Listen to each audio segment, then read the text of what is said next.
Welcome DHARMA Initiative recruits. This is the introductory film for the classified research project to which you have been assigned. Designated Project Antichrist, this station does not investigate supernatural forces, eschatological traditions, or theological claims. Its purpose is far more practical. Over several decades, initiative researchers have identified repeating patterns in human communities. Patterns in which destructive tendencies, once dispersed and relatively harmless, begin to concentrate. As these pressures accumulate, they reshape social, political, and economic structures, eventually giving rise to the idea of a singular oppositional figure. This figure is not a supernatural entity, but a cultural projection formed when life-sustaining principles deteriorate and are replaced by coercion, deception, and the consolidation of authority. Your assignment is to study these conditions at each developmental stage using a population confined to our terrestrial island with no opportunity for escape. Through systematic observation and controlled analysis, you will examine how destabilizing forces emerge, how they circulate through groups, and how they solidify into a shared narrative of adversarial identity, or others. To assist you in this process, the initiative has developed a triadic analytical model. This model will allow you to trace the sequential development of destructive dynamics, identify the inflection points at which they accelerate, and apply countermeasures before they crystallize into full systemic failure. Please pay careful attention. The material you are about to encounter is essential for preventing environments in which these distortions take root. In the first stage, the destructive principle works quietly alongside the healthy one. It does not yet dominate, it simply cohabits the same psychic and social space, testing boundaries and learning how to insinuate itself. Systems begin showing slight inconsistencies, truths that are selectively applied, justifications that wobble under scrutiny, and institutions that tolerate mutually contradictory values. Meanwhile, human imagination begins forming the earliest outline of an adversarial personality, a projection created not by fear, but by the mind's instinct to make sense of conflicting forces. This is a classic example of a coexistence triad, where each element has a direct and reciprocal effect on every other element. The negation of one implies the negation of the others. At this stage, nothing appears overtly catastrophic, yet the groundwork is laid for future escalation because the principle of negation has become normalized through coexistence. In the second stage, the destructive principle begins to feed on small distortions that have taken root within human systems. Each slight compromise in truth or integrity generates larger organizational inconsistencies, and these create fertile ground for deeper forms of corruption. People start noticing patterns that feel orchestrated, not because a single adversary exists, but because the system's failures now appear coordinated. The environment becomes self-amplifying. Corruption strengthens institutions that benefit from it, and weakened institutions encourage further deviation. This represents a reinforcement triad, in which each element pushes the next forward, forming a cyclical escalation. Principle drives system corruption. System corruption sharpens the imagined adversary, and the adversary myth feeds back into the principle's spread. Once this loop begins, the triad accelerates, subtly preparing the population for more severe forms of structural distortion. In the third stage, the destructive principle operates not merely as influence but as cause. The negation of the Christic principle triggers structural consequences that ripple outward: failing institutions, unstable markets, fear-driven politics, and moral disorientation. As these systemic failures accumulate, people instinctively seek an explanation proportional to the scale of the collapse. They begin imagining a singular figure who must be orchestrating the decay, because the alternative, that their entire environment is unraveling due to dispersed causes, is too complex to grasp emotionally or intellectually. This demonstrates a causal triad, where one element initiates a chain reaction leading to the next, culminating in a perceived unified focal point. The myth of a singular adversary is not the beginning but the end of the causal chain, a narrative produced by the need to assign agency where systems have failed. In the fourth stage, the public imagination first solidifies around a figure who seems to defy the ordinary limits of human capability. The archetype appears either as a miraculous success story, someone who rises impossibly fast, achieves results that seem beyond logic, or deploys innovations that feel indistinguishable from magic, or as a harbinger of devastation, whose actions produce consequences so dramatic that they seem supernatural. The principle being rejected is discernment, the steady discipline of grounding truth in coherence rather than spectacle. As systems deteriorate, technologies are repurposed as spectacles rather than tools, governance relies on shock and awe, social platforms overwhelm critical reasoning, and economies lean on illusion and artificial scarcity. Society becomes primed to interpret extraordinary outcomes as the work of an extraordinary being. This configuration exemplifies a non-linear triad, where small shifts in principle generate outsized system effects, and those system effects give rise to the archetype. The imagined miracle worker is not born from magic, but from an environment where spectacle has eclipsed understanding.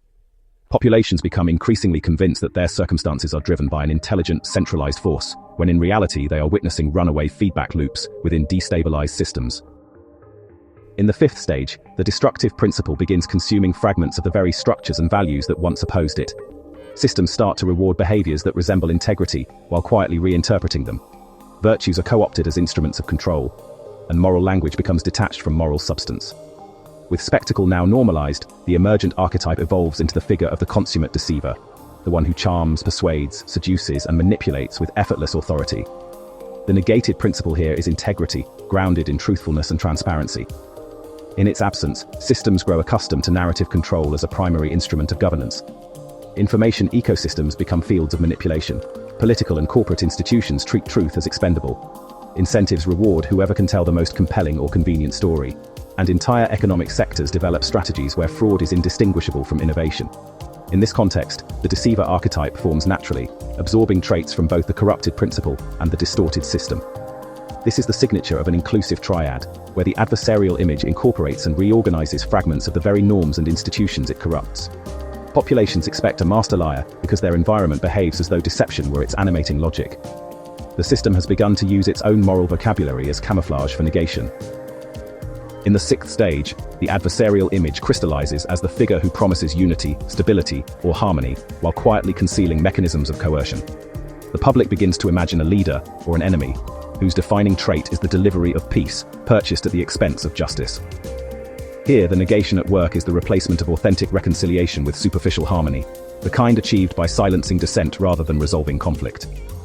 Systems respond accordingly, political structures enforce order through surveillance, economies grow by masking exploitation, and public relations campaigns maintain calm by suppressing truth.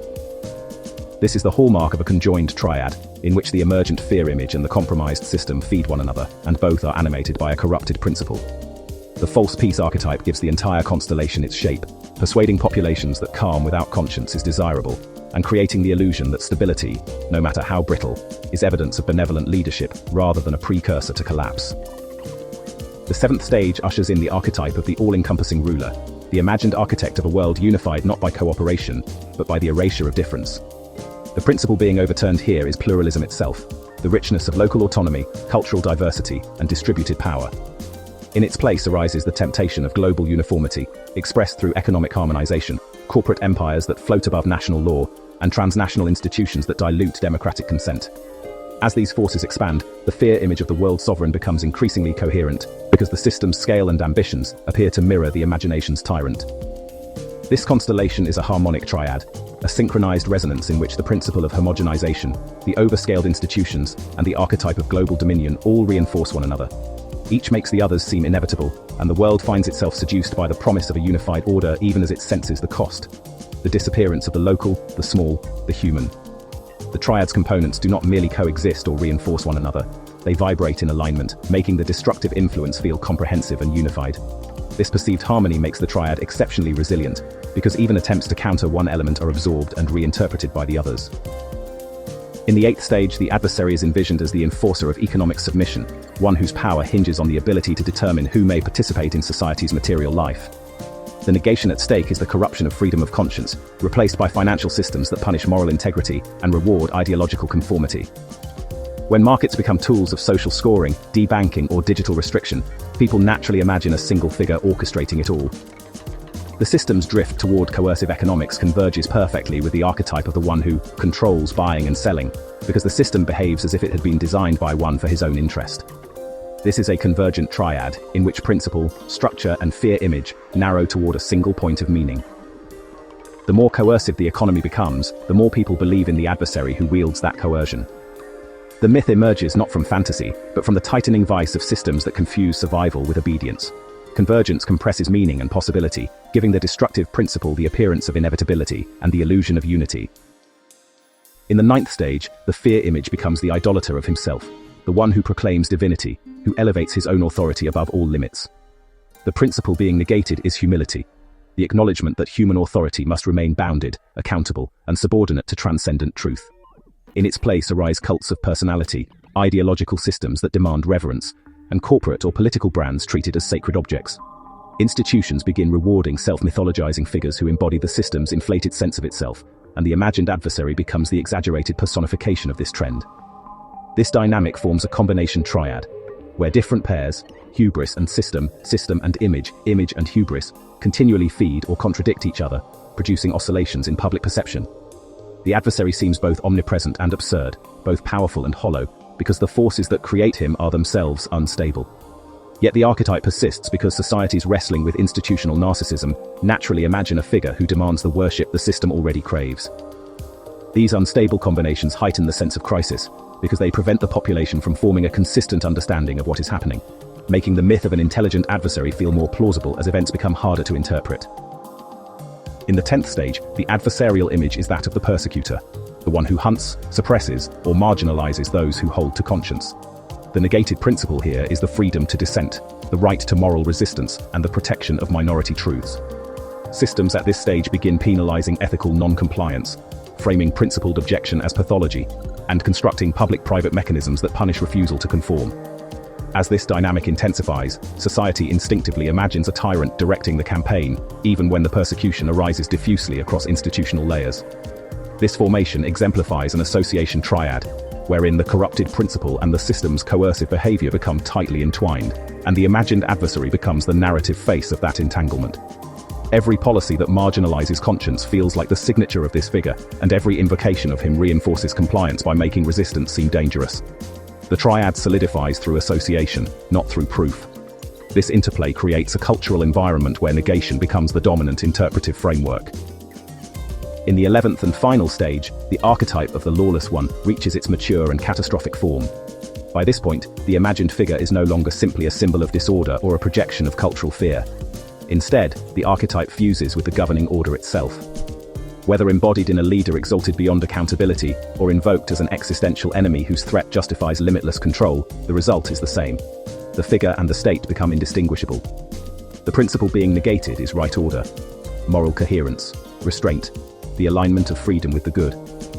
In its place emerges a regime in which laws contradict ethical truth, institutions punish virtue, economies flourish through destabilization, and cultural norms invert long-standing moral foundations. The system no longer merely tolerates lawlessness, it is reorganized around it. This is the defining mark of an integration triad, in which all three components, principle, system, and archetype, collapse into one another. The fear image of the lawless one is no longer outside the structure, threatening it from some imagined throne. Instead, the structure itself behaves like the archetype, chaotic when chaos serves its ends, rigid when rigidity consolidates power, arbitrary when arbitrariness maintains submission. Citizens may still speak of the tyrant or the enemy, but these narratives now serve the system's goals, providing both a justification for totalitarian measures and a myth that binds the population to its logic. Historically, this is the point at which atrocity becomes possible on a mass scale, because the ideological figure, whether revered or feared, authorizes the state to transcend the limits that once protected human dignity. The culmination of the Antichrist Project is therefore not the rise of a singular villain, but the fusion of negated principle, distorted institutions, and mythic persona into a total environment. The archetype that began as a warning becomes the mask through which the system enforces its will. Lawlessness does not merely reign, it is codified, ritualized, and administratively enacted. This final stage reveals why the preceding ones must be understood clearly. Once integration is reached, resistance must confront not a person, but an entire reality built in that person's image. You have now reviewed the complete sequence of triadic developmental stages associated with the formation of adversarial structures within human systems. As demonstrated, these patterns do not require a singular architect or intentional force. They arise through cumulative distortions, subtle at first, then increasingly rapid, until the environment itself becomes indistinguishable from the logic of negation it once resisted. Your assignment within this program is to track that progression with precision. By understanding each developmental phase, initiative researchers can design systems capable of resisting or redirecting these influences before they reach irreversible thresholds. Please respect the sacrifice of the island's inhabitants and do not interfere with their natural progression. It is understood that full integration becomes inevitable once this destabilization reaches the harmonic triad, and only system collapse can reset the environment to a stable baseline. Please adhere to the non-interference protocols precisely to preserve the integrity of our research and ensure that system reset occurs on schedule. Small deviations, when compounded over time, can produce outcomes far beyond the scope of the original distortion. Thank you for your attention and for your continued service to the DHARMA Initiative. What you have learned is essential for maintaining the stability of both our research environment and the communities we seek to protect. Namaste, and good luck.